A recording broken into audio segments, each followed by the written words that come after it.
Jesus taught very clearly that the power of God is limitless, that every person is endowed with this power, all power.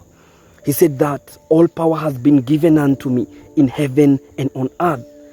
Unfortunately, we tend not to read into such statements because of the idea of the divine dispensation that God was doing something special for Jesus. Jesus was not referring to himself alone. He was affirming the principle. This is the affirmation that we need to affirm to ourselves. All power has been given to me in heaven of my God-given potential, and in earth I will manifest life.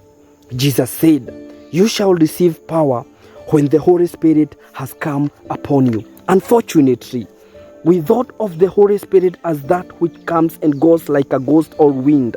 As a little boy on a certain Sunday school referred to the Holy Spirit as the Holy Book, sometimes we tend to think of it as like the way we say about the sun. As we say so often, sun is breaking through the clouds. While the sun doesn't break through the clouds ever, but while we watch, the clouds may separate and we see the sun, which has always been there, always shining. It is therefore important to know that the Holy Spirit doesn't come and go, as the revivalist often likes to say, "Oh, the Holy Spirit is with us tonight," suggesting that the Holy Spirit is paid to offer the courtesy of visiting us when we are together in such meetings.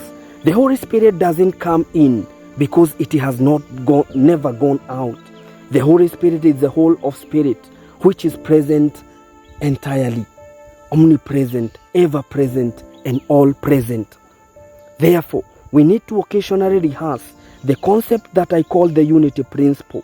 In this, I will make a special note that it is a small letter U, unity principle. It goes like this: wherever Spirit is at all, the whole of Spirit must be, and because Spirit is omnipresent, the whole of Spirit must be present in its entirety, at every point in space at the same time, within you, right where you are. So, when the Holy Spirit is coming upon you, this phrase means when you come to the awareness of allness of God, that is present as you. That's not something that God does suddenly. It is always what God has done. God doesn't do. God is the doing and is always doing.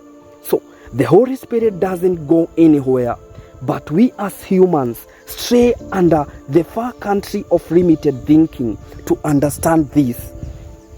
Let me probably refer to the prodigal son that Jesus talks about, and like him, we come to know what? That all want and human need arises from the loss of center in God. That we often forget who we are, the right side of our depth in the Spirit, but even in the living of the far country as the prodigal son. At the circumference of our being, the Holy or whole Spirit is present.